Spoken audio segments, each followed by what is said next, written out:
지난 3주간 내 세상은 칠흑 같은 바다 깊은 곳에 잠긴 듯한 적막 그 자체였다. 아무런 예고 없이 찾아온 사고는 나의 청각을 송두리째 앗아갔고 나는 소리 없는 세상에 고립된 채 벙어리 냉가슴 앓듯 하루하루를 견뎌내야 했다. 의사는 뇌진탕으로 인한 일시적인 현상일 수 있다고 위로했지만 밤마다 찾아오는 공포는 나를 좀먹어 들어갔다. 영영 이대로 세상과 단절된 채 사랑하는 아들의 목소리조차 다시 듣지 못하고 늙어 죽게 되는 것은 아닐까 하는 두려움이었다.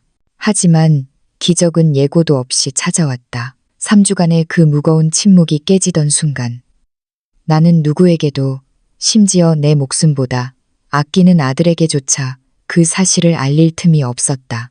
왜냐하면 청력이 돌아온 그 찰나의 순간 내가 가장 먼저 듣게 된 것은 천사가 부르는 구원의 노래가 아니라 악마의 속삭임보다 더 잔인한 진실이었기 때문이다. 그것은 내 며느리, 우리 집에 봄 햇살처럼 들어왔다고 믿었던 최지은의 목소리였다. 그 늙은이, 이제는 정말 아무것도 모르는 바보가 다 됐어. 귀가 먹으니까 눈치까지 사라진 건지 내가 앞에서 무슨 말을 해도 그냥 멍하니 웃기만 한다니까. 게다가 네가 말한 대로 민석 씨 그 남자는 정말이지. 어휴, 말도 마. 침대 위에서도 이분이면 끝이야. 재미없어서 죽겠다니까. 심장이 쿵 내려앉는다는 표현조차 부족했다. 나는 내 귀를 의심했다. 아니, 차라리 환청이길 바랐다. 하지만 귓가에 들려오는 그 비소, 사망곤매, 낄낄거리는 웃음소리는 너무나 선명하고 날카로워. 내 고막을 찢고 들어와 가슴 깊은 곳에 비수를 꽂았다. 나는 본능적으로 연기를 시작했다. 아무것도 듣지 못한 척. 얼굴에는 여전히 사람 좋은, 아니 조금은 모자라 보일 정도로 순박한 미소를 띄었다. 그래, 계속 그렇게 착각하게 두자.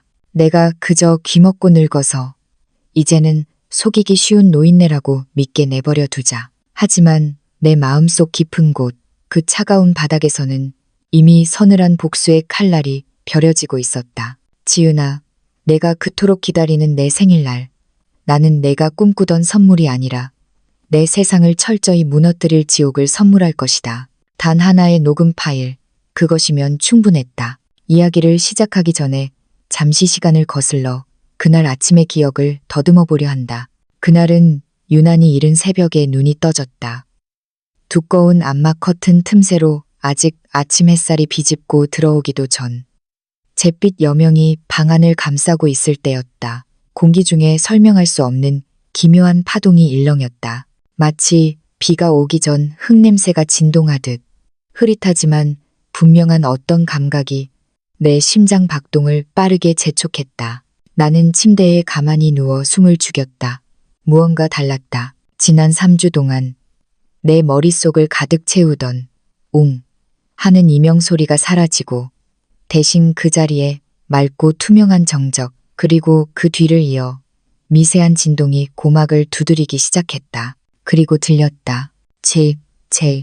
그것은 마치 맑은 호수 위에 떨어지는 아침 이슬처럼 영롱하고 청아한 소리였다. 창밖 정원의 늙은 감나무 가지 위에 앉은 참새들이 지저귀는 소리. 비록 미약하고 작은 소리였지만 그 날카로운 생명의 외침은 나를 소리 없는 어둠의 감옥에서 단숨에 끄집어냈다.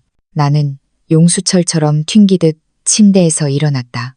내 거친 동작에 침대 프레임이 삐걱하고 비명을 질렀다. 그 소리마저 들렸다. 나는 떨리는 손으로 귀를 감싸쥐었다. 믿을 수 없었다. 방금 그 소리가 정말 내 귀로 들어온 것인가. 나는 손바닥으로 침대 시트를 쓸어보았다. 스스슥, 스삭. 거친 면이 손바닥에 스치는 마찰음이 귓가에 선명하게 꽂혔다. 내 입에서 터져나오는 가쁘지만 규칙적인 숨소리. 쿵쿵거리는 심장 소리까지 모든 것이 생생했다. 돌아왔어. 정말로 돌아왔어. 나는 입을 틀어막고 소리 없는 환호를 질렀다. 3주 만에 되찾은 세상은 소리로 가득 차 있었다. 나는 방문을 열고 복도로 나갔다.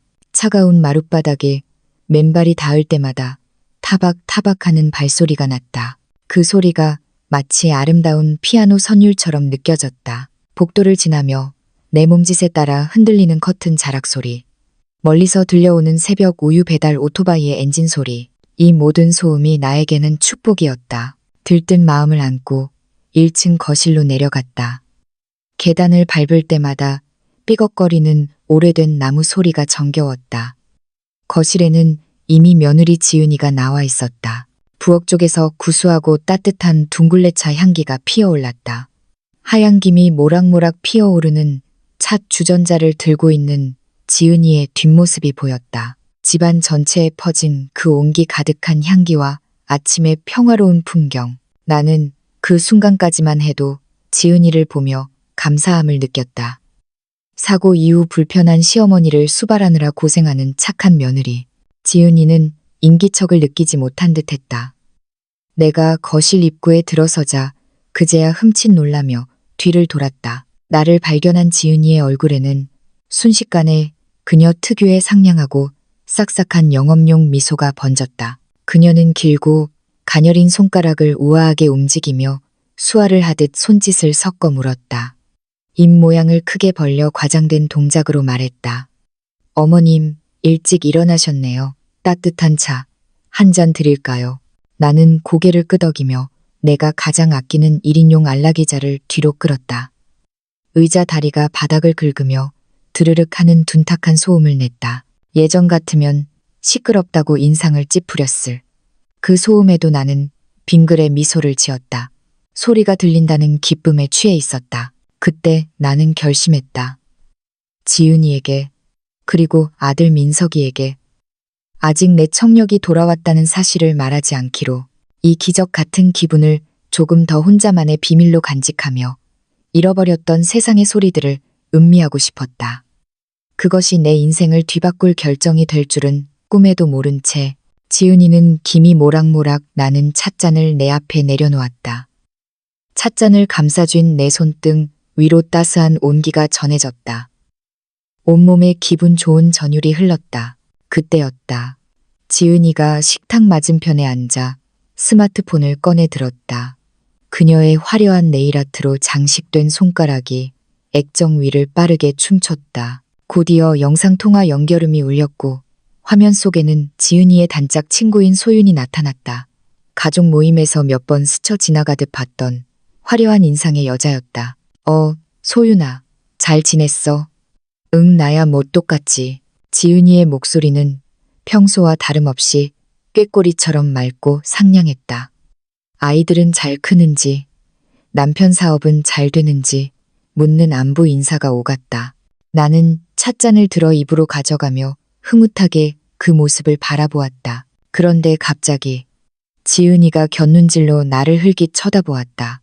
마치 짐승이 먹잇감의 상태를 확인하듯 차갑고 건조한 시선이었다. 그녀는 내가 여전히 아무것도 듣지 못한다고 확신하고 있었다. 지은이는 목소리를 한 톤 낮추며 화면 속 소윤에게 은밀하게 속삭이기 시작했다. 하지만 내 귀에는 그 속삭임이 마치 절의 범종 소리처럼 웅장하고 또렷하게 꽂혔다. 야, 말도 마. 저 늙은 여우. 진짜 성가셔 죽겠어.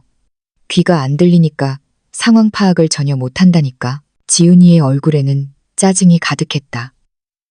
매일같이 밥 차려 바쳐야지. 약 챙겨줘야지. 내가 진짜 간병인도 아니고 이러다 내가 먼저 늙어 죽겠다니까. 순간 누군가 거대한 망치로 내 뒤통수를 후려친 것 같았다.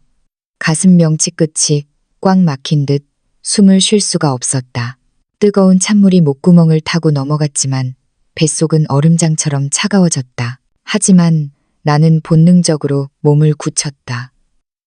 찻잔을 쥐고 있는 손에 힘을 주어 떨림을 억제하며 표정 하나 바꾸지 않고 멍하니 허공을 응시했다. 지은이의 독설은 멈추지 않았다. 그녀의 말투에는 경멸과 조소가 뚝뚝 묻어났다. 그리고 있잖아. 이민석 그 인간. 어휴, 쪼잔하기는 얼마나 쪼잔한지. 생활비 10만 원 쓰는 것도 벌벌 떤다니까.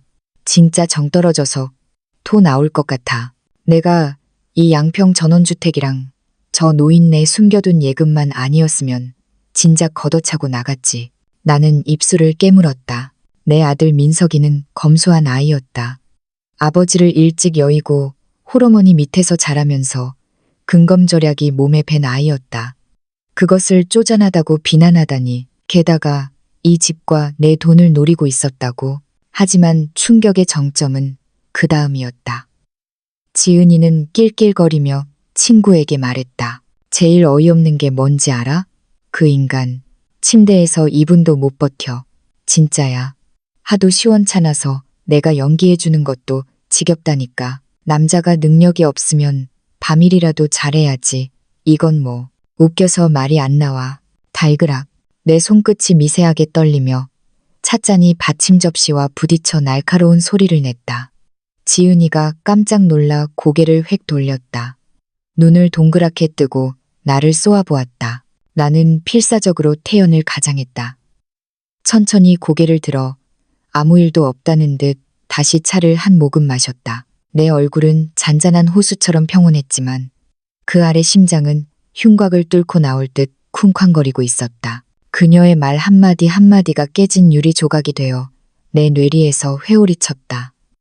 지은이, 내가 딸이 없는 서름을 달래주던 며느리, 내 친딸처럼 아끼고 사랑했던 아이가 나를 짐짝 취급하고 내 아들을 조롱거리로 만들고 있었다. 이민석, 내가 평생을 바쳐 지켜온 내 아들, 그 착하고 성실한 아이가 아내에게 이런 멸시를 받고 있었다니. 피가 거꾸로 솟는다는 말이 무슨 뜻인지 68년 인생 처음으로 뼈저리게 느꼈다. 지은이는 내가 아무 반응이 없자 안심한 듯 다시 화면을 보며 급하게 통화를 마무리했다. 소윤아, 나 이제 우리 사랑하는 시어머니 아침상 받으려야 해서 끊을게. 나중에 다시 걸게. 전화를 끊자마자 지은이의 얼굴에서 가증스러운 미소는 순식간에 증발했다. 그녀는 나를 향해 혐오가 가득 담긴 눈빛을 한번 쏘아보더니 다시 몸을 돌려 부엌으로 향했다. 내게 등을 돌린 그녀는 입모양으로 소리 없이 욕설을 내뱉는 듯했다. 잠시 후 그녀는 다시 몸을 돌려 내게 다가왔다. 손짓발짓을 섞어가며 과장된 표정으로 물었다. 어머님, 아침 뭐 드시고 싶으세요? 죽 끓여 드릴까요? 나는 고개를 가로저었다.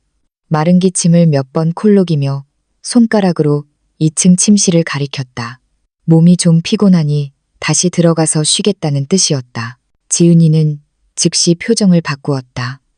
세상에서 시어머니를 가장 걱정하는 효부의 얼굴로 눈썹을 팔자로 만들며 안타까운 표정을 지었다. 그녀는 다가와 내 팔을 부축했다. 마치 내가 금방이라도 부서질 유리인형이라도 되는 양 조심스럽고 부드러운 손길이었다. 어머님, 조심하세요. 제가 모셔다 드릴게요. 그녀가 부축하는 대로 나는 계단을 올랐다. 한 걸음 한 걸음 내딛는 발걸음마다 내 안의 분노를 꾹꾹 눌러 담았다. 그녀의 따뜻한 손길이 이제는 뱀의 혀처럼 차갑고 징그럽게 느껴졌다. 방에 들어오자마자 나는 문을 닫고 걸쇠를 걸어 잠갔다. 철컥. 문이 잠기는 소리가 나자마자 나는 다리에 힘이 풀려 침대 모서리에 주저앉았다. 심장이 미친 듯이 뛰었다. 방금 내가 들은 것들이 현실인지 악몽인지 분간이 가지 않았다. 나는 떨리는 손으로 침대 옆 협탁에 놓인 스마트폰을 집어들었다. 손가락이 덜덜 떨려 제대로 터치조차 하기 힘들었다. 주소록에서 아들 민석의 이름을 찾았다. 통화 버튼을 누르려던 손가락이 허공에서 멈췄다. 대기음 대신 아들이 예전에 설정해준 벨소리. 베토벤 교향곡 5번. 운명이 머릿속에서 울려 퍼지는 듯했다. 빠바바밤. 그 웅장한 선율은 내 죽은 남편 상훈 씨가 생전에 가장 좋아했던 곡이었다. 그 음악은 망치가 되어 내 기억의 문을 부수고 상훈 씨와 함께했던 행복했던 시절로 나를 데려갔다. 나는 박선자. 올해 68. 경기도 양평의 한적한 전원주택에서 혼자 살고 있다. 이 집은 내 세상의 전부다. 이곳에는 먼저 떠난 남편 상훈 씨의 손때 묻은 흔적과 내가 홀로 민석이를 키워낸 치열했던 세월이 고스란히 배어 있다. 상훈 씨는 너무 일찍 떠났다. 지독한 위암이었다. 그 사람이 내게 남긴 것이라고는 이 집 한 채와 교회에 사둔 땅 몇 마지기, 그리고 평생 안 먹고 안 입으며 모은 예금 통장이 전부였다. 나는 단 한 번도 이것이 큰 돈이라고 생각한 적이 없었다. 그것은 돈이 아니었다. 내 남편의 영혼이었고 우리 가족을 위한 그의 피와 땀, 희생의 증거였다. 홀로 아들을 키우는 건 결코 쉬운 일이 아니었다. 민석이가 고열에 시달리던 수많은 밤, 나는 혹시라도 아이가 잘못될까봐 뜬 눈으로 밤을 지새우며 기도했다. 제발 이 아이만은 지켜주세요. 제 목숨을 가져가셔도 좋습니다. 뜨거운 여름날 공원에서 민석이에게 자전거를 가르쳐 주던 기억도 선명하다. 무릎이 까져 피가 나는데도 민석이는 울기는커녕 씩씩하게 웃으며 다시 자전거에 올랐다. 엄마, 나 이제 혼자 탈 수 있어. 봐봐. 비틀거리던 자전거가 중심을 잡고 앞으로 나아가던 그 순간, 아이가 뒤를 돌아보며 환하게 웃던 그 모습. 나는 달려가 아이를 껴안고 펑펑 울었다. 그건 단순한 성취감이 아니었다. 남편 없는 세상에서 우리가 살아남을 수 있다는 희망의 증거였다. 민석이는 내 전부였다. 상훈 씨가 떠난 후 잿빛으로 변해버린 내 고독한 세상에 남은 유일한 빛이었다. 그런 민석이가 어느 날 수줍은 얼굴로 지은이를 데리고 왔다. 엄마, 인사해. 내가 결혼하고 싶은 사람이야. 지은이는 화사하게 핀 난초 화분을 들고 현관에 서 있었다. 그녀의 미소는 봄날의 햇살처럼 눈부셨다. 어머님, 집이 너무 예뻐요. 마치 잡지에 나오는 곳 같아요. 그녀는 거실 벽에 걸린 상훈 씨의 흑백 사진 앞에 멈춰서서 한참을 바라보았다. 이분이 아버님이시죠? 인상이 너무 좋으세요. 민석 씨가 아버님을 많이 닮았네요. 그녀의 눈빛은 호기심과 진심으로 반짝였다. 나는 그 모습에 무장해제되고 말았다. 이렇게 예의 바르고 따뜻하고 내 아들을 사랑해주는 여자가 또 어디 있을까? 민석이는 정말 운이 좋은 녀석이라고 생각했다. 결혼 후 두 사람은 서울의 아파트로 신혼집을 차렸다. 나는 서운하지 않았다. 오히려 민석이가 자신만의 가정을 꾸리고 행복하게 살기를 바랐다. 지은이는 싹싹했다. 주말마다 양평까지 내려와 양손 가득 반찬을 싸들고 왔다. 어머님, 이거 드셔보세요. 제가 친정엄마한테 배운 레시피로 만든 갈비찜이에요. 어머님, 요즘은 스마트폰 못하면 안 돼요. 제가 가르쳐 드릴게요. 그래야 민석 씨 보고 싶을 때 영상 통화도 하죠. 그녀는 내 낡은 폴더폰을 최신형 스마트폰으로 바꿔주고 몇 시간이고 옆에 앉아 사용법을 가르쳐 주었다. 덕분에 민석이가 해외 출장을 갔을 때도 얼굴을 보며 통화할 수 있었다. 나는 지은이가 내 친딸이나 다름없다고 생각했다. 지은이는 원래 중소기업 경리였지만 어느 날 내게 조심스럽게 속마음을 털어놓았다. 어머님, 사실 저 회사 다니는 거 너무 힘들어요. 숨이 막힐 것 같아요. 저도 뭔가 제 일을 해보고 싶어요. 예전부터 옷가게를 하는 게 꿈이었거든요. 눈을 반짝이며 말하는 그녀에게서 나는 젊은 시절 사업을 시작하겠다며 열정에 불타오르던 아들 민석이의 모습을 보았다.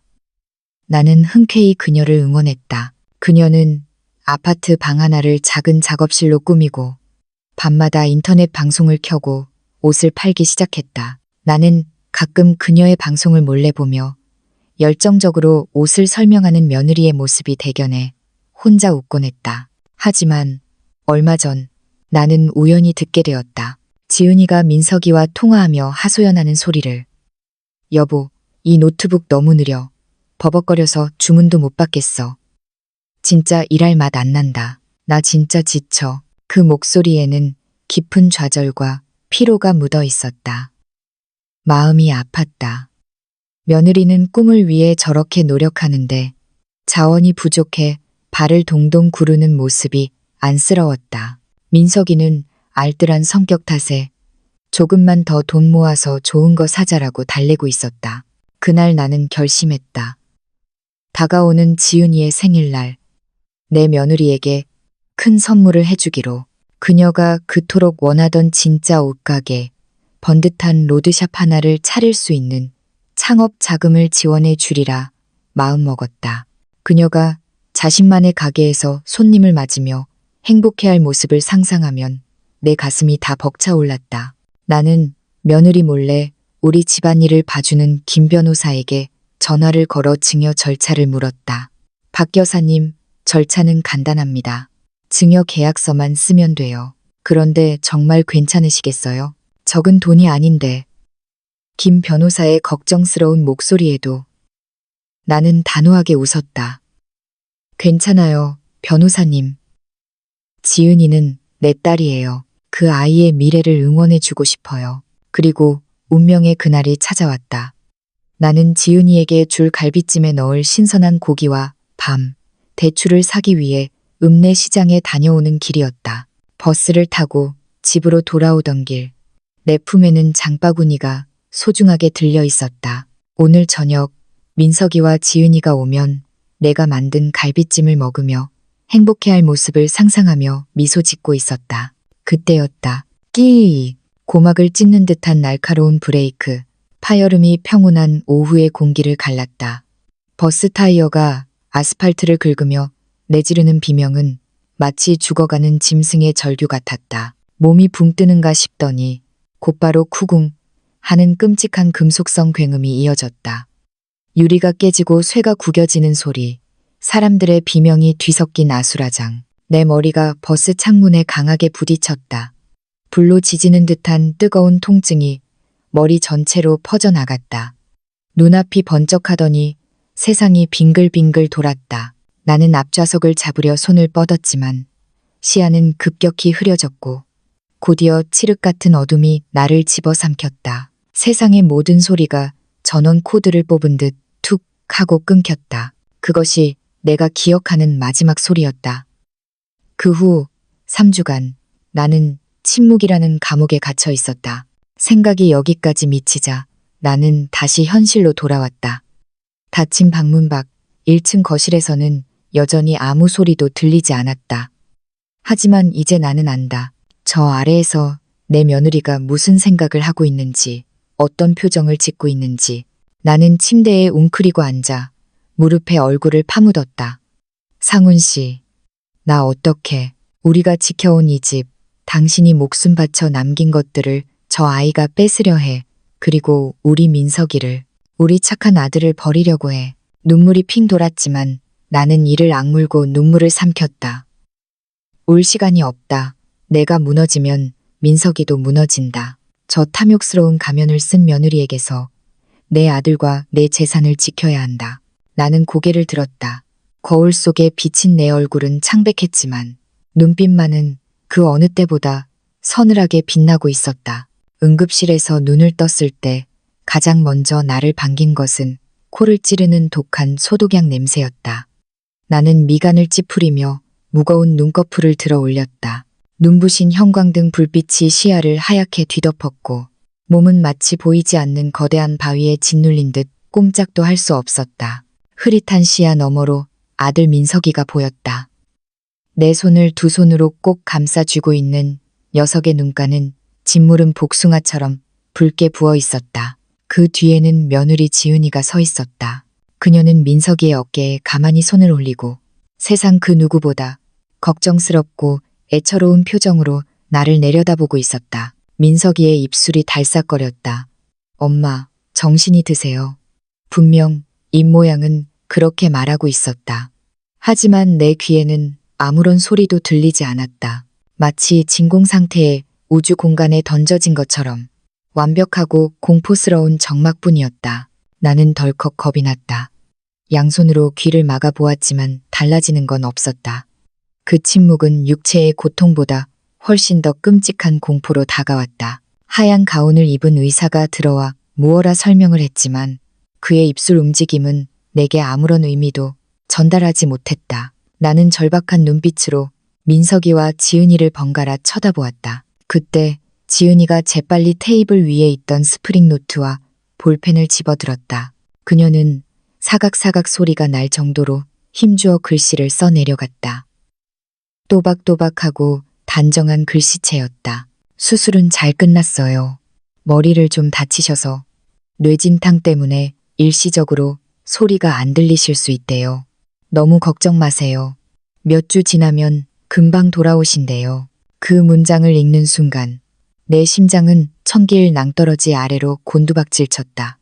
청력 상실이라니. 설령 일시적이라 해도 68의 노인에게 그것은 사형 선고나 다름없었다. 하지만 나는 억지로 입꼬리를 올려 안심하라는 듯 미소를 지어 보였다. 내 속은 시커멓게 타들어가고 있었지만 울고 있는 민석이를 더 걱정시키고 싶지 않았기 때문이다. 그 후 이어진 병원 생활 동안 지은이는 그야말로 하늘에서 내려온 천사였다. 그녀의 간호는 지극정성이라는 말로도 부족했다. 어머님, 이거 드셔보세요. 제가 집에서 4시간 동안 푹 고아온 사골국이에요. 지은이는 노트에 그렇게 적어 보여주며 뜨거운 국물을 호호 불어 내 입에 떠넣어 주었다. 그 국물 맛은 내가 예전에 우리 식구들을 위해 부엌에서 땀 흘리며 끓이던 그 맛과 비슷해 눈시울이 붉어지기도 했다. 한 번은 그녀가 내 머리를 감겨주겠다고 나섰다.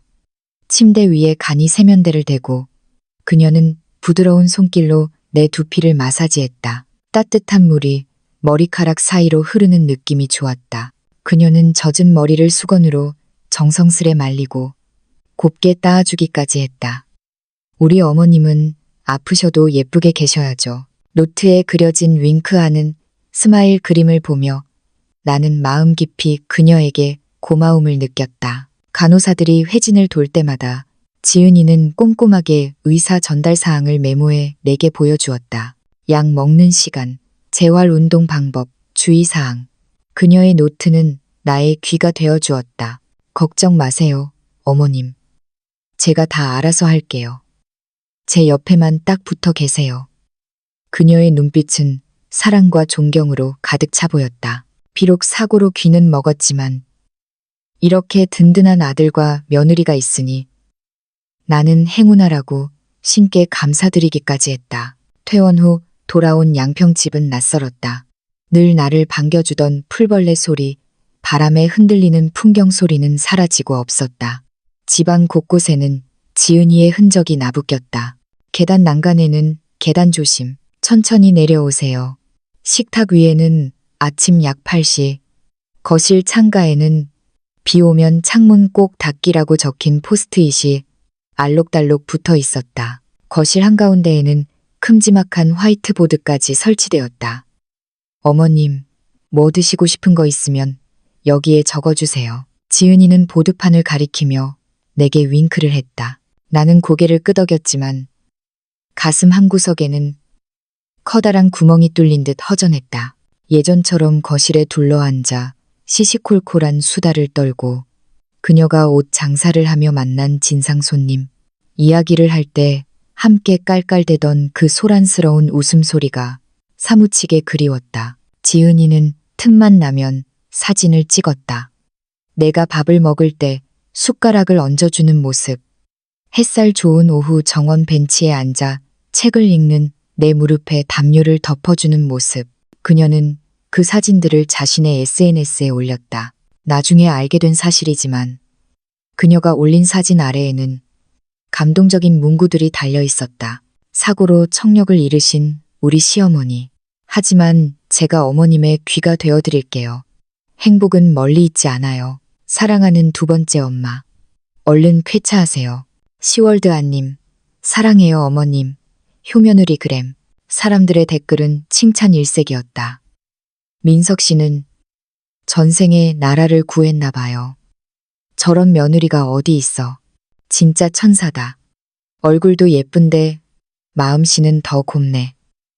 언니, 진짜 대단해요. 존경해요. 그때의 나는 그 댓글들을 보며 쑥스럽지만 마음이 따뜻해지는 것을 느꼈다. 화이트보드에 고맙다, 지은아. 네가 있어서 참 다행이야 라고 적었을 때 지은이가 와락 나를 껴안으며 어깨를 들썩이던 기억이 난다. 나는 그것이 감동의 눈물인 줄만 알았다. 하지만 오늘 아침 내가 들은 그 목소리는 모든 것이 철저히 계산된 연극이었음을 증명했다. 다시 현재로 돌아와. 나는 떨리는 손으로 노트북을 열었다. 화면이 켜지고 익숙한 인터넷 뱅킹 로그인 창이 나타났다. 나는 돋보기를 고쳐 쓰고 즐겨찾기에 저장해둔 이체 예약 메뉴로 들어갔다. 그곳에는 최지은 창업지원금이라는 메모와 함께 꽤 큰 액수의 이체가 며칠 뒤인 지은이의 생일날 아침으로 예약되어 있었다. 내 남편 상훈 씨가 평생 땀 흘려 모은 돈, 그리고 내가 시장에서 콩나물 값을 깎아가며 아껴 모은 돈이었다. 그녀가 그토록 원하던 로드샵을 열어주기 위해 내가 준비한 깜짝 선물이었다. 마우스 커서가 예약 취소 버튼 위에서 잠시 멈칫했다. 하지만 망설임은 길지 않았다. 나는 검지에 힘을 주어 버튼을 눌렀다. 딸깍. 이체 예약이 취소되었습니다. 화면에 뜬 팝업 창을 보는 순간 가슴을 짓누르던 통증 대신 서늘하고 단단한 결의가 온몸을 감쌌다. 더 이상 슬픔은 없었다. 이제 남은 것은 차가운 분노와 계산뿐이었다. 그래, 게임의 규칙은 바뀌었다. 이제부터 판을 짜는 건 나야. 청력이 돌아온 후의 삶은 내 인생 최고의 연기력을 요하는 무대가 되었다. 나는 24시간 내내 귀먹고 눈치 없는 며느리에게 의존하는 불쌍한 시어머니 역을 완벽하게 소화해야 했다. 나는 일부러 발을 질질 끌며 걷거나 멍하니 초점 없는 눈으로 허공을 응시했다. 어느 날 오후였다. 나는 정원 벤치에 앉아 무릎 위에 낡은 시집을 펼쳐놓고 꾸벅꾸벅 조는 시전을 하고 있었다. 늦가을의 햇살이 따가웠다. 눈을 감고 있었지만 청각은 안테나처럼 곤두세워 지은이의 일거수일투족을 쫓았다. 지은이가 물뿌리개를 들고 정원으로 나왔다.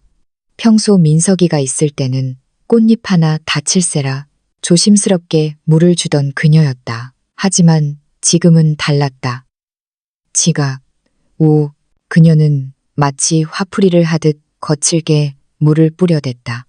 연약한 장미 꽃잎들이 물줄기에 맞아 힘없이 떨어져 나갔다. 그녀는 내가 자는지 확인하려는 듯 벤치 쪽을 힐끔 쳐다보았다. 나는 미동도 하지 않고 고른 숨소리를 냈다. 그러자 지은이의 입에서 가시 돋친 독설이 흘러나왔다. 아, 진짜 짜증나. 이 지긋지긋한 연극 도대체 언제까지 해야 해? 저 늙은이 빨리빨리 좀 처리하지. 요양원을 보내든가 해야지 원. 그녀는 신경질적으로 물뿌리개를 바닥에 내려놓았다. 야, 이민석, 너 진짜 똑바로 안 해?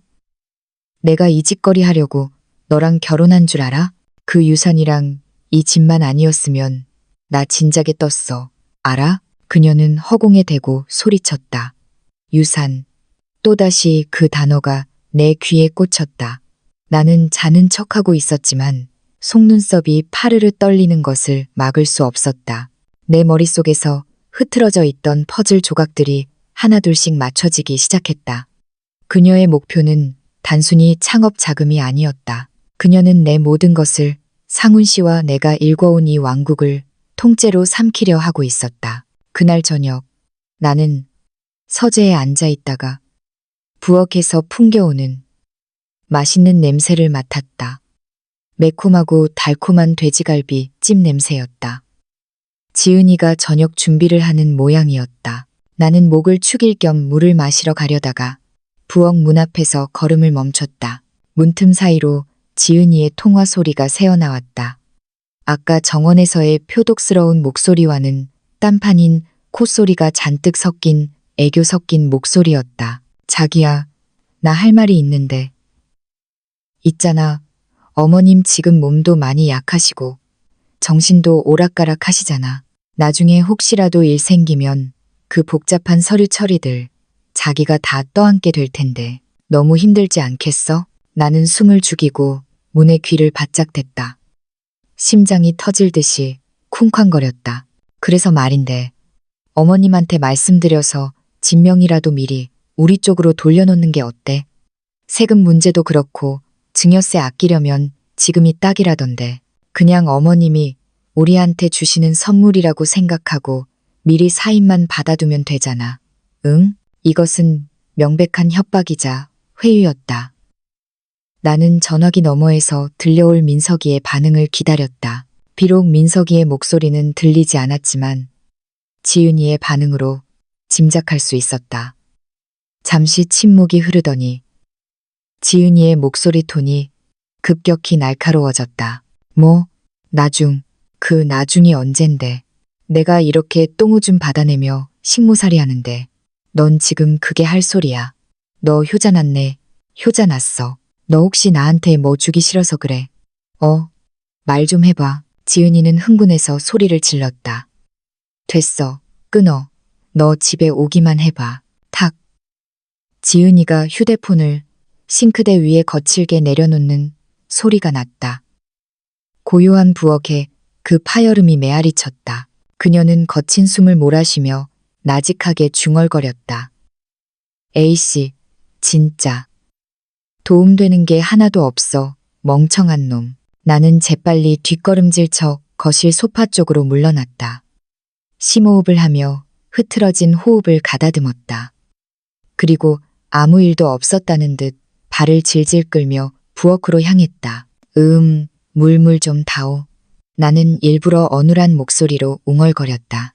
지은이가 획 뒤를 돌아보았다. 그녀의 얼굴에 서려있던 살기와 짜증은 0.1초 만에 사라졌다. 대신 그 자리에는 언제나처럼 상냥하고 걱정스러운 며느리의 가면이 씌워졌다. 어머님, 목마르셨어요. 부르시지, 왜 나오셨어요? 제가 갖다 드릴 텐데. 그녀는 냉장고에서 물병을 꺼내 컵에 물을 따랐다. 그리고 화이트보드에 재빨리 글을 썼다. 어머님, 저녁 거의 다 됐어요. 조금만 기다리세요. 맛있는 갈비찜 해드릴게요. 나는 떨리는 손으로 그녀가 건네는 물컵을 받아 들었다. 그녀의 눈웃음을 보며 나도 힘겹게 입꼬리를 올려 미소 지었다. 하지만 물을 마시는 내 목구멍은 까칠했고 뱃속은 시베리아 벌판처럼 차가웠다. 나는 이제 확실히 알았다. 지은이는 단순히 돈을 원하는 게 아니다. 그녀는 이 집을 뺏고 내 아들을 빈털터리로 만든 뒤 헌신짝처럼 버릴 계획을 세우고 있었다. 그녀의 야망은 내가 상상했던 것보다 훨씬 더 깊고 어두웠다. 다음 날 점심. 나는 여느 때처럼 소파에 앉아 식어버린 찻잔을 만지작거리고 있었다. 머리가 좀 아프다는 실έμ을 하며 손으로 관자놀이를 짚었다. 지은이에게 눈짓으로 침실을 가리키며 낮잠을 자겠다고 했다. 지은이는 고개를 끄덕이며 익숙한 솜씨로 보드판에 적었다. 네, 어머님, 푹 주무세요. 이따가 죽 끓여드릴게요. 나는 비틀거리는 척하며 방으로 돌아와 문을 닫았다. 하지만 침대에 눕지 않았다. 문에 귀를 대고 거실의 동태를 살폈다. 30분쯤 지났을까 거실에서 청소기 돌아가는 소리가 들리기 시작했다. 윙 하는 모터 소리가 집안을 울렸다. 지은이는 청소기 소리가 완벽한 위장막이 될 거라고 생각한 모양이었다. 하지만 내 귀에는 그 소음 사이를 뚫고 나오는 그녀의 목소리가 똑똑히 들렸다. 그녀는 누군가와 통화 중이었다. 나는 맨발로 살금살금 방문을 열고 나갔다. 복도 끝, 거실의 사각지대인 장식장 뒤편에 몸을 숨겼다. 지은이는 소파에 다리를 꼬고 앉아 친구 소윤이와 통화하고 있었다. 야, 우리 남편 진짜 등신이야. 그 간단한 걸 못해서 쩔쩔맨다니까. 됐어, 내가 다 알아서 할 거야. 종이를 넘기는 소리가 들렸다. 서류 뭉치를 펄럭이는 소리였다. 나 이미 정권 위임장 다 뽑아놨어. 어머님한테는 서울 유명한 병원 예약 서류라고 뻥치고 사인받을 거야. 눈도 침침한 노인네가 그 깨알 같은 글씨를 어떻게 읽겠어. 내 심장이 누군가의 소나귀에 꽉 잡힌 듯 조여왔다. 정권 위임장. 그 무서운 단어가 현실이 되어 내 눈앞에 다가오고 있었다.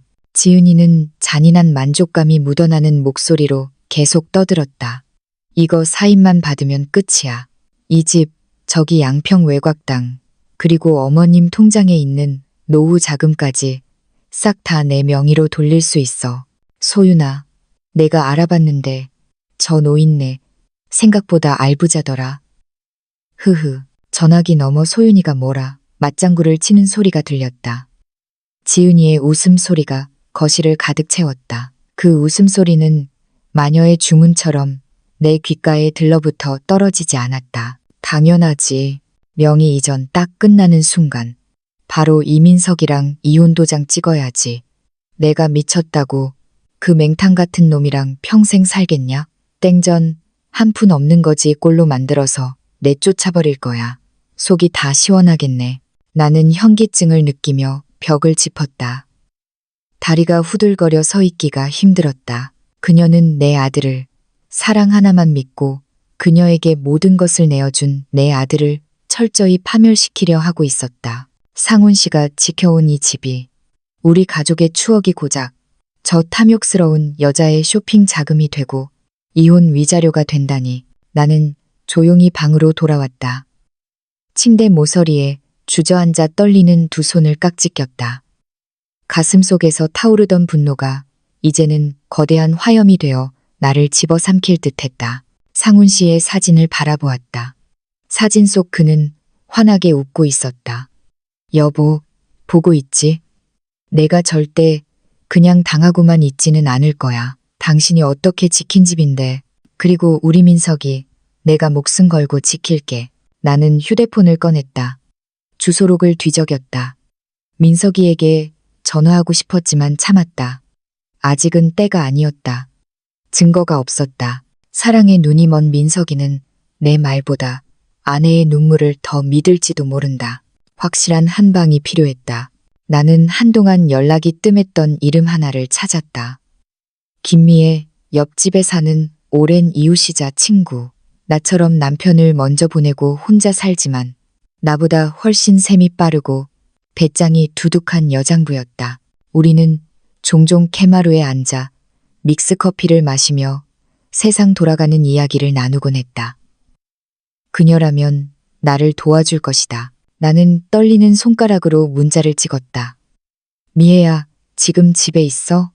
나 좀 도와줘. 정말 급하고 중요한 일이야. 전송 버튼을 누르자마자 심장이 미친 듯이 뛰었다. 몇 분 뒤 휴대폰이 진동했다. 응, 집에 있어. 10분 뒤에 뒷문으로 올게. 나는 깊게 심호흡을 했다. 이제 전쟁은 시작되었다. 나는 혼자가 아니었다. 지은이가 아무리 교활해도 60년을 넘게 살아온 늙은이들의 연륜과 집념을 당해낼 수는 없을 것이다. 지은이는 거실 한가운데에 조명을 세워두고 오후 라이브 방송에 한창이었다. 나는 방문을 살짝 열어둔 채 흘러나오는 그녀의 목소리에 귀를 기울였다. 언니들, 이 원피스 핏 좀 보세요. 실크 소재라 몸에 착 감기는 게 예술이죠. 이거 입으면 남편이 집에 일찍 들어오고 싶어서 안달이 날걸요? 호호호. 가상세계 속의 그녀는 생기발랄하고 사랑스러웠다. 화면 너머의 사람들은 그녀가 시어머니를 간병하며 힘겹게, 그러나 씩씩하게 살아가는 캔디 같은 며느리라고 믿고 있을 것이다. 그녀가 카메라 렌즈를 향해 짓는 저 환한 미소, 뒤에 얼마나 검은 속내를 감추고 있는지 상상조차 하지 못한 채 그녀가 방송에 정신이 팔려 있는 지금이 기회였다. 나는 침대에서 일어나 겉옷을 걸치지 않은 채 얇은 카디건 하나만 두르고 살금살금 방을 빠져나왔다. 맨발이 차가운 마룻바닥에 닿았지만 소리는 나지 않았다. 나는 거실을 피해 부엌 쪽 뒷문을 통해 정원으로 나갔다. 늦가을에 바람이 옷깃을 파고들었지만 추위를 느낄 겨를이 없었다. 심장이 갈비뼈를 뚫고 나올 것처럼 거세게 요동치고 있었기 때문이다. 나는 정원 울타리에 나 있는 작은 쪽문을 열고 옆집으로 달렸다. 미애네 집 대문 앞에 서서 나는 잠시 숨을 고르고 조심스럽게 문을 두드렸다. 똑똑 기다렸다는 듯 문이 벌컥 열렸다. 미애였다. 그녀는 나를 보자마자 아무 말 없이 내 손목을 낚아채듯 잡아당겨 집 안으로 끌어들였다. 그녀의 눈빛은 걱정으로 흔들리고 있었지만 잡은 손의 악력은 바위처럼 단단했다. 박 여사, 아니 이게 무슨 일이야. 얼굴이 반쪽이 됐어. 미애의 낮지만 힘있는 목소리가 귓가에 꽂혔다. 나는 목이 메어 말이 나오지 않았다. 억울함과 분노, 그리고 이제야 내 편을 만났다는 안도감이 뒤섞여 눈물부터 핑 돌았다. 나는 주머니에서 휴대폰을 꺼내 미리 작성해둔 메모장을 그녀에게 내밀었다. 말을 하다가는 복받치는 감정에 횡설수설할 것만 같았다. 내가 청력을 되찾게 된 경위, 지은이가 통화하며 내뱉었던 그 악독한 말들, 민석이를 조롱하고 재산을 빼돌려 이혼하겠다는 계획까지 내 손가락이 떨리며 기록했던 그 모든 진실이 작은 액정 화면 속에 담겨 있었다. 미애는 돋보기를 코끝에 걸치고 심각한 표정으로 화면을 읽어내려갔다. 그녀의 미간이 점점 좁혀지더니 다 읽고 난 후에는 얼굴이 불그락푸르락해졌다. 이런 천하의 몹쓸 년을 봤나. 미애가 내 어깨를 찰싹 때리며 소리쳤다. 아픔보다는 위로가 느껴지는 손길이었다. 세상에 사람 탈을 쓰고 어떻게 그럴 수가 있어. 민석이가 저를 얼마나 끔찍하게 아끼는데, 그리고 자네가 며느리라고 얼마나 공주처럼 떠받들었어. 은혜를 원수로 갚아도 유분수지. 미애는 분을 이기지 못해 씩씩거렸다. 나는 그녀의 손을 꼭 잡으며 고개를 끄덕였다. 그녀의 목소리가, 그녀의 분노가 나에게는 천군만마와도 같았다. 걱정 마, 박 여사. 내가 자네 편이야. 그 여우 같은 년, 내가 꼬리를 확 밟아버릴 테니까. 미애는 거실 한구석에 있는 장식장으로 성큼성큼 걸어갔다. 서랍을 열더니 작은 상자 하나를 꺼내왔다. 우리 아들내미가 용산 전자상가에서 일하는 거 알지? 예전에 보안장비 다룬다면서 집에 몇 개 갖다 둔 게 있어. 설마 이걸 쓸 일이 있을까 싶었는데 오늘이 그날이네. 그녀가 꺼낸 것은 평범해 보이는 물건들이었다. 하나는 휴대폰 충전기 어댑터처럼 생겼고 다른 하나는 검은색 방향제 케이스처럼 생겼다. 이게 도청기야. 이 충전기처럼 생긴 건 콘센트에 꽂아만 두면 전원이 계속 공급되면서 소리를 녹음해. 이 방향제는 건전지로 돌아가는 건데 며칠은 거뜬해. 이거면 그년이 콧구멍으로 숨쉬는 소리까지 다 잡아낼 수 있을 거야. 작고 차가운 기계들이 내 손에 쥐어졌다. 그것은 단순한 기계가 아니었다. 내 아들과 내 집을 지켜줄 유일한 무기였다. 나는 미애와 머리를 맞대고 작전을 짰다. 내가 먼저 돌아가 평소처럼 연기를 하고 있으면 미애가 보양식을 핑계로 방문하여 지은이의 주의를 끄는 동안 내가 이 기계들을 설치하기로 했다. 박 여사, 명심해. 절대 티내면 안 돼. 그녀는 자네가 생각하는 것보다 훨씬 교활한 뱀 같은 년이야. 우리가 한 발짝만 실수해도 바로 눈치챌 거야. 미애의 신신당부를 가슴에 새기며 나는 집으로 돌아왔다. 집에 들어오자마자 나는 소파에 힘없이 기대 앉았다. 지은이는 여전히 방송 중이었다. 자, 오늘 주문은 여기까지 받을게요. 다들 사랑해요. 그녀가 방송을 종료하고 이어폰을 빼며 기지개를 켜는 순간 현관 초인종이 울렸다. 딩동. 지은이가 화들짝 놀라며 현관 인터폰 화면을 확인했다. 어머, 옆집 아주머니시네. 그녀는 재빨리 옷매무새를 다듬고 상냥한 며느리의 가면을 고쳐 쓴 뒤 현관문을 열었다. 아이고, 새댁, 집에 있었어? 미애가 특유의 넉살 좋은 목소리로 들어왔다. 양손에는 김이 모락모락 나는 큼지막한 곰솥이 들려 있었다. 구수한 인삼과 닭냄새가 거실을 가득 채웠다. 어머님 몸보신 좀 시켜드려야지 싶어서 내가 토종닭을 푹 고아왔어. 우리 박 여사는 좀 어때? 미애는 지은이에게 눈길도 주지 않고 곧장 나에게 다가와 내 손을 잡으며 짐짓 큰 소리로 말했다. 박 여사, 나왔어. 미애, 내 말 들려? 나는 멍한 표정으로 그녀를 바라보다가 천천히 고개를 끄덕이며 웃어 보였다. 화이트보드에 미애야, 고마워. 내 삼계탕이 최고야라고 적었다. 지은이는 그 모습을 보며 뿌듯한 듯 끼어들었다. 아유, 아주머니, 안 그래도 되는데 제가 몇 끼 영양식으로 잘 챙겨드리고 있어요. 어머님이 요즘 제 음식 아니면 입에도 안 대시려고 한다니까요. 호호. 지은이는 미애 앞에서 자신이 얼마나 지극정성인지 자랑하고 싶어 안달이 난 듯했다. 그녀가 미애에게 붙잡혀 수다를 떠는 사이 미애가 내게 윙크를 보냈다. 지금이었다. 나는 미애가 가져온 냄비를 부엌에 가져다 놓겠다는 핑계로 일어섰다. 지은이가 따라오려 했지만 미애가 새댁, 이거 입고 있는 옷 너무 예쁘다. 어디서 샀어? 하며 그녀의 팔을 잡아 끌었다. 자기 옷 칭찬에 약한 지은이는 금세 해벌쭉해져서 옷 설명을 늘어놓기 시작했다. 그 틈을 타 나는 재빠르게 움직였다. 충전기형 녹음기는 지은이가 주로 통화를 하는 소파 뒤편 구석진 콘센트에 꽂았다. 소파에 가려져 잘 보이지 않는 완벽한 위치였다.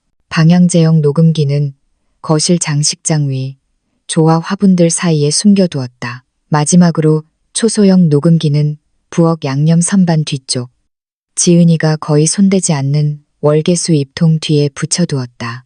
미애가 준비해준 장비들은 집안 곳곳에 눈과 귀가 되어 숨죽이고 있었다. 나는 떨리는 손을 앞치마에 문질러 닫고 아무 일도 없었던 것처럼 거실로 돌아왔다.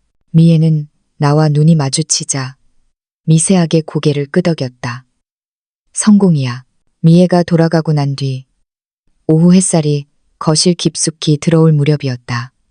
지은이가 두툼한 서류 봉투 하나를 들고 내게 다가왔다. 그녀의 표정은 마치 복권에라도 당첨된 사람처럼 들떠 보였다. 그녀는 내 앞에 앉아 서류 봉투를 내려놓고 화이트보드에 우아한 글씨체로 적었다. 어머님, 기쁜 소식이에요. 서울대학병원에 아주 유명한 전문의 교수님을 섭외했어요. 어머님 귀 고칠 수 있을지도 몰라요. 그리고는 서류 봉투에서 종이 뭉치를 꺼내 펼쳤다. 이건 진료 예약 확인서랑 수술 동의서예요. 어머님이 직접 확인하시고 사인만 해주시면 제가 바로 접수할게요. 나는 감격한 척 두 손을 모으며 지은이를 바라보았다. 그리고 떨리는 손으로 서류를 집어들었다. 맨 앞장에는 정말로 병원 로고가 박힌 진료 안내문이 있었다. 하지만 지은이는 모르고 있었다. 내가 이제는 소리뿐만 아니라 그녀의 사소한 눈빛 변화까지 읽어낼 수 있다는 것을. 그녀의 눈동자는 불안하게 흔들리며 내 손끝을 쫓고 있었다. 나는 돋보기를 코에 걸고 아주 천천히 답답할 정도로 느리게 서류를 한 장씩 넘겼다. 의학 용어들이 나열된 앞장들을 지나 마침내 마지막 장에 도달했다. 그곳에는 굵은 고딕체로 선명하게 적혀 있었다. 정권 위임장, 포괄적 대리권 수여, 부동산 매도 및 명의 이전, 금융자산 인출 및 해지, 토지 처분, 깨알 같은 글씨로 적힌 약관들은 내 모든 재산에 대한 권리를 대리인인 최지은에게 넘긴다는 내용이었다. 그녀는 거짓말을 하지 않았다. 정말로 모든 것을 준비해 두었다. 이 종이에 내 도장이나 사인 하나만 들어가면 나는 내 집에서 쫓겨나는 신세가 될 것이었다. 나는 미간을 찌푸리며 어려운 글씨를 못 읽겠다는 듯 서류를 손가락으로 짚었다. 그러자 지은이가 답답하다는 듯 화이트보드를 두드렸다. 어머님, 그냥 형식적인 절차예요. 빨리 사인해 주셔야 예약 안 밀려요. 얼른요. 그녀의 입가에는 여전히 미소가 걸려 있었지만 눈빛은 초조함으로 이글거리고 있었다. 빨리 해치우고 싶어하는 그 조급함이 역력했다. 나는 시간을 끌었다. 이게 글씨가 너무 작아서 무슨 말인지 통 모르겠구나. 일부러 중얼거리며 서류를 이리저리 돌려보았다. 지은이가 참지 못하고 내 손에서 펜을 빼서 쥐어주며 서명란을 쿡쿡 찍으려는 찰나였다. 딩동, 딩동, 또다시 초인종이 울렸다. 이번에는 택배기사의 목소리가 인터폰을 통해 들려왔다. 택배입니다. 지은이의 얼굴이 순식간에 일그러졌다. 결정적인 순간에 방해를 받은 짜증이 확 솟구친 표정이었다. 그녀는 거칠게 숨을 내쉬며 손짓으로 잠깐만요라고 하고는 현관으로 뛰어갔다. 거실에 나 혼자 남겨졌다. 지금이다. 나는 주머니 속에 스마트폰을 꺼냈다. 미리 설정해둔 무음 카메라 앱을 켰다. 손이 와들와들 떨렸지만 지체할 시간이 없었다. 나는 서류를 펼쳐 한 장씩 사진을 찍기 시작했다. 특히 맨 뒷장. 정권 위임장이라는 제목과 내 이름. 그리고 지은이의 이름이 적힌 공란. 재산 처분 조항이 적힌 부분을 집중적으로 찍었다. 찰칵, 찰칵. 화면이 깜빡거릴 때마다 내 심장 박동도 빨라졌다. 마치 남의 집에 들어와 도둑질을 하는 기분이었다. 하지만 이건 도둑질이 아니라 내 것을 지키기 위한 처절한 기록이었다. 마지막 장을 찍고 휴대폰을 주머니에 깊숙이 찔러 넣는 순간 지은이의 발소리가 들렸다. 나는 재빨리 서류를 원래대로 덮어놓고 물컵을 들어 물을 마시는 씨름을 했다. 지은이는 해외 직구로 주문한 명품 가방 박스를 들고 들어왔다. 그녀는 박스를 식탁 위에 대충 올려놓고 다시 내게로 왔다. 그녀의 눈은 다시 서류 봉투에 고정되었다. 미소는 여전했지만 그 안에는 섬뜩한 집요함이 서려 있었다. 어머님, 이제 사인하세요. 제가 오늘 바로 우체국 가서 등기로 보내야 해요. 그녀가 펜을 내밀었다.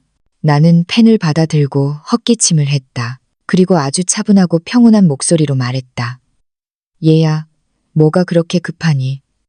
오늘 머리가 좀 어지러워서 글씨가 잘 안 보이는구나. 내일 아침에 맑은 정신으로 하면 안 되겠니? 병원이 어디 도망가는 것도 아니고 아주 단순한 질문이었다. 하지만 그 말은 날카로운 화살이 되어 지은이의 가슴에 꽂혔다. 지은이가 멈칫했다. 그녀의 눈동자가 흔들렸다. 혹시 눈치챈 건가? 하는 의심과 공포가 그녀의 얼굴을 스치고 지나갔다. 하지만 그녀는 곧바로 표정을 수습했다. 입꼬리가 경련하듯 부들거렸지만 억지로 웃음을 지어 보였다. 그녀는 급하게 화이트보드에 썼다. 아, 네. 그럼요. 제가 너무 마음이 앞섰나 봐요. 어머님 편하실 때 하세요. 그녀는 도망치듯 서류 봉투를 낚아채 가슴에 품었다. 마치 내가 그 서류를 다시 뺏어가기라도 할까봐 두려워하는 것 같았다.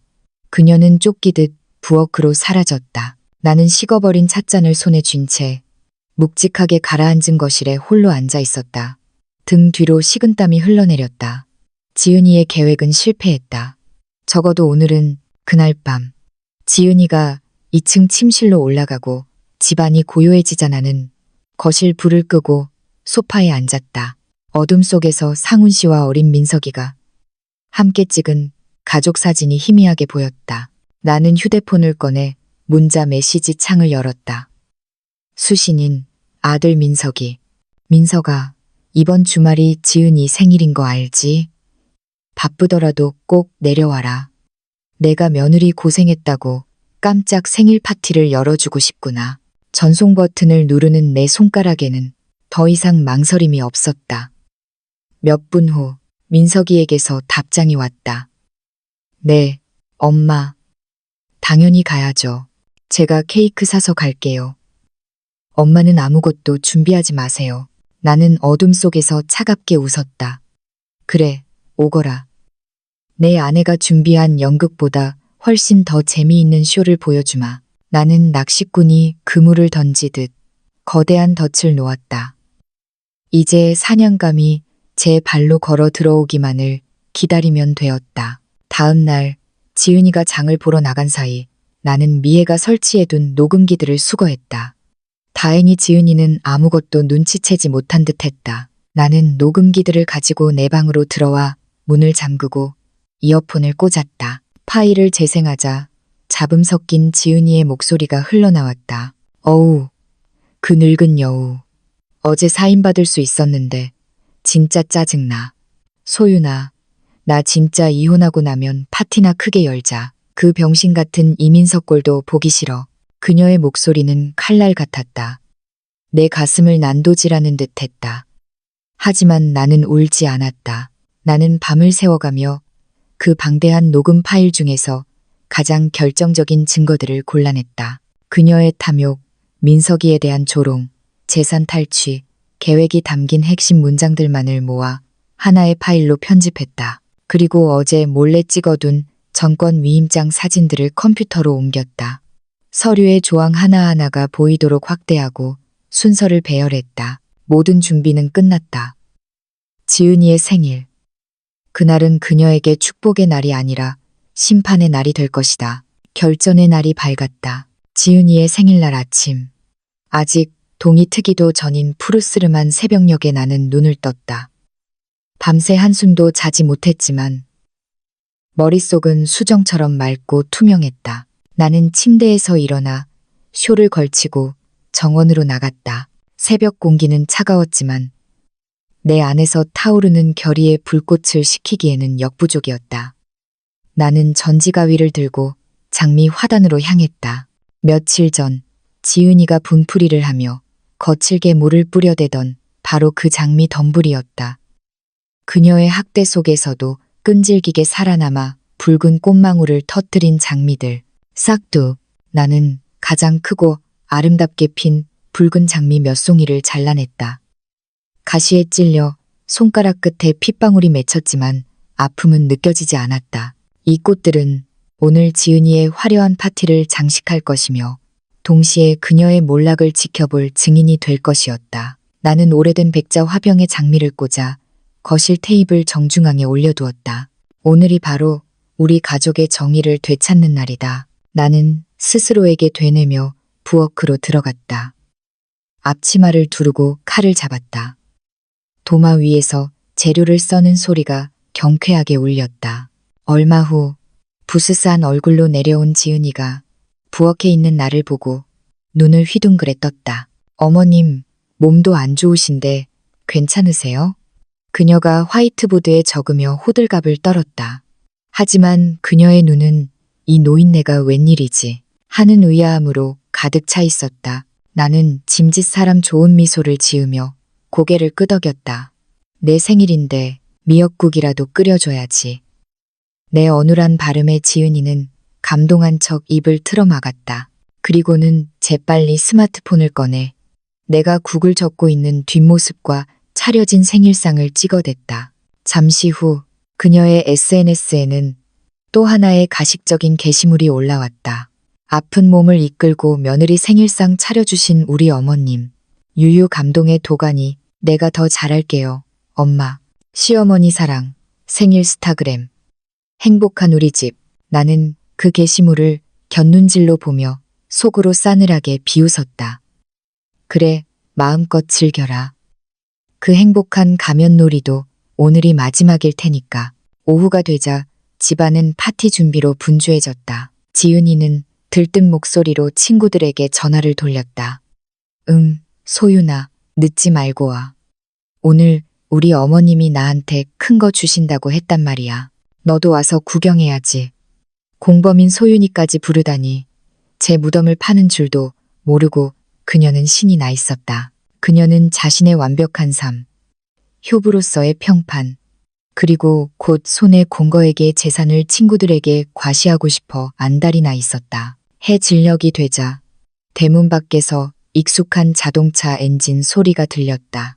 민석이었다. 현관문이 열리고 들어오는 아들의 얼굴에는 장거리 운전의 피로가 묻어 있었지만 나를 보는 눈빛만은 샛별처럼 빛났다. 엄마, 저 왔어요. 민석이는 신발도 벗기 전에 나에게 달려와 와라 껴안았다. 얼굴이 훨씬 좋아지셨네요. 다행이다. 정말 다행이야. 아들의 품에서 나는 익숙한 땀 냄새와 옅은 스킨 향을 맡았다. 가슴이 미어졌다.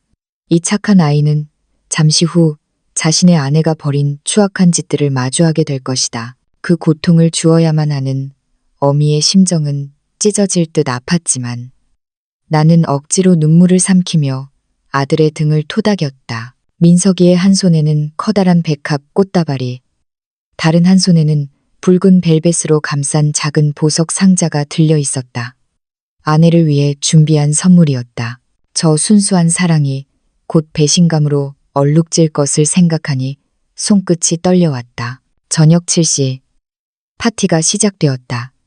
거실은 화려한 조명과 음악, 그리고 손님들의 웃음소리로 가득 찼다. 지은이는 오늘의 주인공답게 몸매가 드러나는 에메랄드빛 실크 드레스를 입고 있었다. 그녀는 마치 여왕처럼 거실을 누비며 손님들의 축하를 받았다. 그 뻔뻔하고 당당한 미소는 보는 이에 눈을 멀게 할 만큼 화려했다. 나는 구석진 1인용 소파에 조용히 앉아 그 풍경을 지켜보았다. 마치 유령처럼 혹은 심판관처럼. 식사가 끝나고 케이크 커팅식이 이어졌다. 그리고 대망의 선물 증정 시간. 민석이가 쑥스러운 표정으로 앞으로 나갔다. 지은아, 생일 축하해. 항상 고마워. 그가 벨벳 상자를 열자 조명을 받아 영롱하게 빛나는 블루 사파이어 목걸이가 드러났다. 우와, 손님들의 탄성이 터져 나왔다. 지은이는 과장된 몸짓으로 민석이를 껴안았다. 여보, 너무 예쁘다. 고마워, 사랑해. 민석이의 품에 안긴 채 지은이는 나를 쳐다보았다. 그녀의 눈꼬리가 승리감으로 살짝 올라갔다. 보셨죠? 당신 아들은 내 손바닥 아니에요. 라고 말하는 듯 했다. 나는 아무 표정 없이 찻잔을 들어 입술을 적셨다. 그래, 지금 그 순간을 마음껏 즐기렴. 다른 손님들의 선물이 오가고 분위기가 무르익었다. 명품, 스카프, 향수, 가방. 지은이의 옆에는 선물 상자가 산더미처럼 쌓였다. 마침내 거실의 시선이 나에게 쏠렸다. 시어머님은 뭘 준비하셨을까? 아까 듣기로는 며느리한테 가게 차려주신다고 하지 않았어? 소윤이가 바람을 잡으며 호들갑을 떨었다. 지은이의 눈이 탐욕으로 번들거렸다. 그녀는 기대감에 부풀어 얼굴이 발그레 상기되어 있었다. 나는 천천히, 아주 천천히 자리에서 일어났다. 내 손에는 화려한 선물 상자도 돈 봉투도 없었다. 오직 낡은 검은색 TV 리모컨 하나만이 들려 있었다. 좌중이 의아해하며 웅성거렸다. 나는 지은이를 똑바로 쳐다보았다. 내 입가에 서린 미소는 더 이상 착한 시어머니의 것이 아니었다. 그것은 얼음보다 차갑고 칼날보다 예리한 단죄의 미소였다. 지은아, 내 목소리는 낮았지만 확성기를 댄 것처럼 거실의 소음을 단숨에 제압했다. 어눌했던 말투는 온데간데 없었다. 또렷하고 힘있는 목소리에 사람들이 숨을 죽였다. 민석이도 놀란 눈으로 나를 쳐다봤다. 나는 오늘 선물을 사지 않았다. 대신 내가 우리 가족에게 해준 그 모든 것에 보답하기 위해 아주 특별한 것을 준비했단다. 나는 리모컨을 들어 거실 벽면을 꽉 채운 대형 TV를 향해 겨누었다. 그리고 엄지손가락으로 재생 버튼을 꾹 눌렀다. 삑! 화면은 여전히 검은색이었다. 하지만 거대한 스피커를 통해 흘러나온 소리는 그 자리에 있는 모든 사람의 고막을 찢어밟힐 듯 선명했다. 야, 말도 마. 저 늙은 여우 진짜 성가셔 죽겠어. 귀가 안 들리니까 상황 파악을 전혀 못한다니까. 지은이의 목소리였다. 경멸과 짜증이 잔뜩 묻어난 그 익숙한 목소리가 정적을 갈랐다. 파티장의 공기가 순식간에 얼어붙었다. 지은이의 미소가 석고상처럼 굳어졌다. 이어지는 음성은 더 충격적이었다. 이민석 그 인간 쪼잔하기는. 내가 이 전원주택이랑 저 노인네 예금만 아니었으면 진작 걷어찼지. 그리고 침대에서도 이분도 못 버텨. 병신 같아서 웃겨 죽겠다니까. 흡! 누군가가 헛바람을 들이키는 소리가 났다. 민석이의 얼굴이 종이장처럼 하얗게 질렸다. 그는 믿을 수 없다는 표정으로 아내를 쳐다보았다. 지은이는 입술을 파들파들 떨며 아무 말도 하지 못했다. 하지만 이것은 시작에 불과했다. 나는 다음 버튼을 눌렀다. TV 화면이 켜졌다. 거대한 화면에 띄워진 것은 지은이가 어제 나에게 내밀었던 그 서류의 사진이었다. 정권 위임장. 부동산 및 예금 전액에 대한 처분 권한 위임. 슬라이드가 넘어가며 빨간색 밑줄이 그어진 조항들이 확대되었다. 어머님이 돌아가시기 전에 재산을 빼돌리고 이혼하면 그만이야. 녹음된 지은이의 악독한 계획들이 사진과 함께 오버랩되어 흘러나왔다. 그것은 완벽한 증거였다. 변명의 여지가 없는 탐욕의 민낯이었다. 소윤이는 고개를 푹 숙이고 식탁보 자락을 쥐어뜯고 있었다. 손님들은 경악과 혐오가 뒤섞인 눈빛으로 지은이를 바라보았다. 동경의 대상이었던 효부는 순식간에 추악한 사기꾼으로 전락했다. 나는 리모컨을 내려놓고 마이크를 잡은 것처럼 또렷하게 말했다. 지은아, 나는 오늘 원래 너에게 네가 꿈꾸던 옷가게를 차려줄 창업 자금을 선물로 발표하려고 했었다. 지은이의 눈동자가 흔들렸다. 후회? 아니, 놓쳐버린 돈에 대한 아쉬움일 것이다. 하지만 나는 그 돈을 주지 않기로 했다. 대신 나는 너에게 인생의 교훈을 주마. 탐욕과 거짓말로는 결코 행복과 존중을 살 수 없다는 것을. 거실은 무덤처럼 고요했다. 지은이는 다리가 풀린 듯 비틀거렸다. 민석이가 천천히 자리에서 일어났다. 그는 더 이상 아내를 사랑스러운 눈빛으로 보지 않았다. 그의 눈에는 깊은 절망과 배신감, 그리고 차가운 분노만이 남아 있었다. 그는 TV 화면 속 서류와 지은이를 번갈아 보며 입술을 깨물었다. 피가 맺힐 정도로 파티는 질식할 듯한 침묵 속에서 끝이 났다.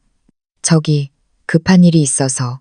손님들은 눈치를 보며 하나둘씩 도망치듯 자리를 떴다. 누구도 지은이에게 작별 인사를 하지 않았다. 가장 먼저 도망친 것은 소윤이었다. 그녀는 힐소리를 요란하게 내며 뒤도 돌아보지 않고 현관을 빠져나갔다. 몇 분 뒤 거실에는 나와 민석이 그리고 지은이 세 사람만이 남았다. 화려했던 파티의 잔해들, 먹다 남은 케이크와 뜯지 않은 선물 상자들만이 덩그러니 놓여 있었다. 민석이는 지은이에게 등을 돌리고 창밖을 보고 있었다. 그의 어깨가 미세하게 떨리고 있었다. 우는 것일까? 한참의 정적 끝에 민석이가 몸을 돌렸다. 그의 목소리는 모래를 씹는 듯 건조하고 쉰 소리가 났다. 열쇠 내놔. 그 한마디는 어떤 고함보다 무거웠다. 지은이가 그제야 정신이 든 듯 여보 하고 외치며 민석이의 팔을 붙잡았다. 여보, 아니야, 오해야, 저거다. 그냥 홧김에 한 말이야. 알잖아, 나 스트레스 많이 받아서. 흑흑. 그녀는 악어의 눈물을 흘리며 매달렸다. 민석이는 그녀의 손을 벌레 떼어내듯 거칠게 뿌리쳤다. 그의 눈빛은 이미 죽어 있었다. 오해? 내 귀로 똑똑히 들었어. 내 눈으로 저 서류를 봤고. 넌 우리 어머니를, 그리고 나를 기만했어. 넌 내 아내가 아니야. 사기꾼이지. 민석이의 차가운 일갈에 지은이는 얼어붙었다. 서울 아파트 열쇠, 그리고 내 카드, 다 내놔. 그리고 당장 나가. 지은이는 나를 쳐다봤다. 구원의 눈빛을 보냈지만 나는 차가운 돌부처처럼 앉아 있었다. 그녀는 알았다. 모든 것이 끝났음을. 그녀는 덜덜 떨리는 손으로 핸드백에서 차키와 아파트 열쇠, 신용카드를 꺼내 테이블 위에 올려놓았다. 탁, 탁. 금속이 유리에 부딪히는 소리가 사형 선고처럼 울렸다. 지은이는 비틀거리며 2층으로 올라갔다. 잠시 후 드르륵 하는 캐리어 바퀴 굴러가는 소리가 들렸다. 그녀는 옷가지 몇 개를 쑤셔 넣은 작은 가방 하나를 끌고 내려왔다. 화장 번진 얼굴, 헝클어진 머리. 몇 시간 전의 여왕은 온데간데 없고 초라한 폐잔병만이 서 있었다. 그녀는 현관 앞에서 잠시 멈칫했지만 아무도 그녀를 잡지 않았다. 철컥, 쾅, 육중한 현관문이 닫히는 소리와 함께 그녀는 어둠 속으로 사라졌다. 마치 처음부터 존재하지 않았던 것처럼. 민석이는 그 자리에 주저앉아 두 손으로 얼굴을 감쌌다. 그의 손가락 사이로 뜨거운 눈물이 흘러내렸다. 나는 조용히 다가가 아들의 어깨를 감싸 안았다. 울어라, 아들아. 다 울고 털어버려라. 거실에 꽂아둔 붉은 장미가 조명 아래서 핏빛처럼 붉게 타오르고 있었다. 그날 밤 우리 모자는 오래도록 서로를 부둥켜 안고 말없이 울었다. 상처는 깊었지만 썩은 살을 도려냈다는 안도감이 차가운 밤 공기와 함께 밀려왔다. 지은이가 야반도 주하듯 떠나고 일주일 뒤 민석이는 법원에 이혼 소장을 접수했다. 과정은 예상보다 훨씬 빠르고 싱겁게 끝났다. 지은이는 위자료는커녕 재산 분할에 대한 어떤 요구도 하지 않았다. 아마도 알고 있었을 것이다. 명백한 증거들이 차고 넘치는 상황에서 소송을 끌어봤자 자신에게 승산이 없다는 것을, 그리고 자신의 추악한 민낯이 세상에 더 까발려질 뿐이라는 사실을 민석이는 지은이와 함께 살던 허영과 가식으로 점철된 서울의 아파트를 미련 없이 처분했다. 그곳은 신혼의 단꿈이 서린 보금자리가 아니라 사기극의 무대였을 뿐이니까. 아들은 짐을 정리해 양평 본가로 돌아왔다. 처음 며칠간 집안에는 무거운 침묵만이 감돌았다. 민석이는 마치 영혼이 빠져나간 사람처럼 굴었다. 그는 밥을 먹을 때도 모래를 씹는 듯 표정이 없었고 하루 종일 서재에 틀어박혀 미친 사람처럼 일에만 매달렸다. 모니터 불빛에 비친 그의 내탄 눈은 붉게 충혈되어 있었다. 그는 바쁨이라는 마취제로 이별의 고통과 배신감을 잊으려 발버둥 치는 듯했다. 나는 그런 아들을 억지로 다그치거나 위로하려 들지 않았다. 섣부른 위로는 상처를 덧나게 할 뿐이라는 걸 알기에 그저 묵묵히 곁을 지켰다. 끼니 때마다 갓 지은 따뜻한 밥과 아들이 좋아하는 된장찌개를 식탁에 올렸고, 늦은 밤 서재 불이 꺼지지 않으면 따뜻한 둥글레차를 문 앞에 조용히 놓아두었다. 시간이 약이다. 지금은 그냥 앓게 두자. 나는 속으로 되뇌며 아들이 스스로 어둠 터널을 빠져나오기를 기다렸다. 계절이 바뀌고 앙상했던 나뭇가지에 다시 초록잎이 돋아날 무렵 민석이는 서서히 마음의 빗장을 열기 시작했다. 그는 더 이상 주말마다 출장을 핑계로 밖으로 돌지 않았다. 대신 나와 함께 정원에서 시간을 보내는 날이 많아졌다. 어느 화창한 주말 오후였다. 우리는 함께 화단에 쭈그리고 앉아 잡초를 뽑고 있었다. 엄마, 이 선인장 좀 봐요. 가시가 뾰족한데 귀엽게 생겼네. 민석이가 작은 선인장 화분을 들어 올리며 옅게 미소 지었다. 아주 오랜만에 보는 가면이 벗겨진 진짜 내 아들의 웃음이었다. 그러게, 선인장은 척박한 곳에서도 잘 자라잖니. 겉은 까칠해 보여도 속은 강인한 생명력을 품고 있지. 내 말에 민석이는 고개를 끄덕이며 전지가위를 집어들었다. 엄마, 장미 가지치기 하는 법 다시 알려주실래요? 예전에 저한테 가르쳐 주셨던 것 같은데 다 까먹었네요. 아들의 그 말에 내 가슴이 뭉클해졌다. 나는 민석이의 손을 잡고 가위 잡는 법을 다시 가르쳐 주었다. 여기 썩은 가지랑 시든 꽃대는 과감하게 잘라내야 해. 그래야 새순이 돋고 더 예쁜 꽃이 피는 법이란다. 싹둑, 민석이의 가위질 소리가 경쾌하게 울렸다.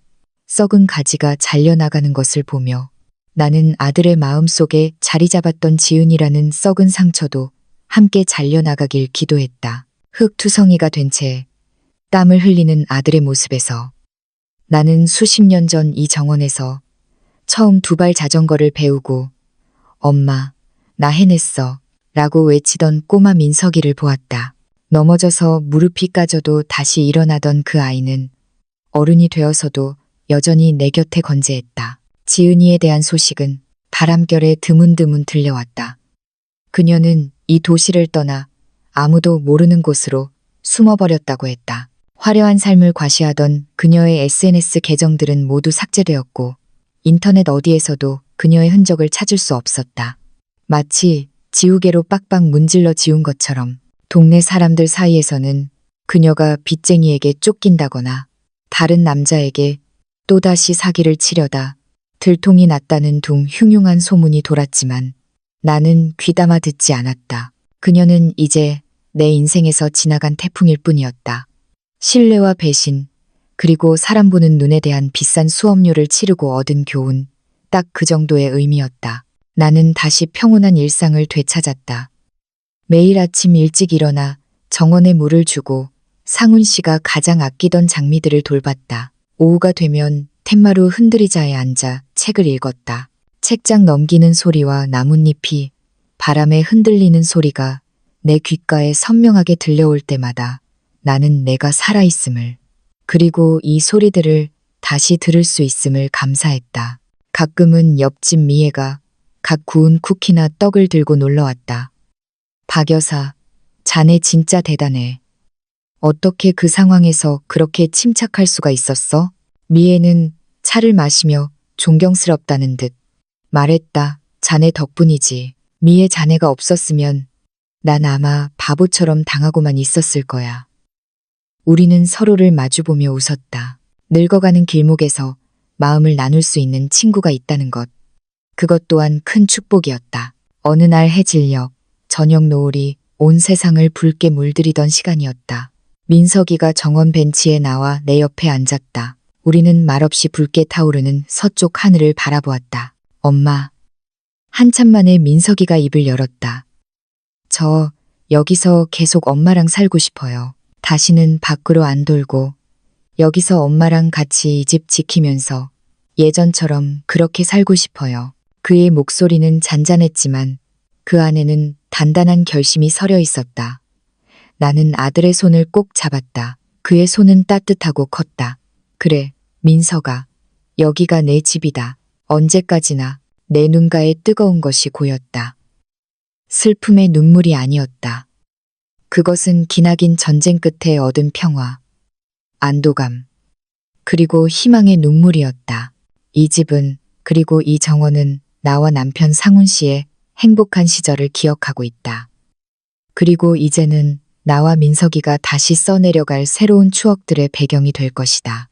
폭풍우가 지나간 자리에도 꽃은 다시 피어난다. 며느리의 학대와 나의 절망 속에서도 끝내 살아남아 붉게 만개한 저 장미들처럼 이 모든 일을 겪으며 나는 뼈저리게 깨달은 것이 있다. 선함은 맹목적이어서는 안 된다는 것. 신뢰는 검증 없이 주어서는 안 된다는 것. 세상에는 천사의 미소를 짓고 다가오지만 그 등 뒤에는 탐욕이라는 칼을 숨긴 사람들이 분명 존재한다.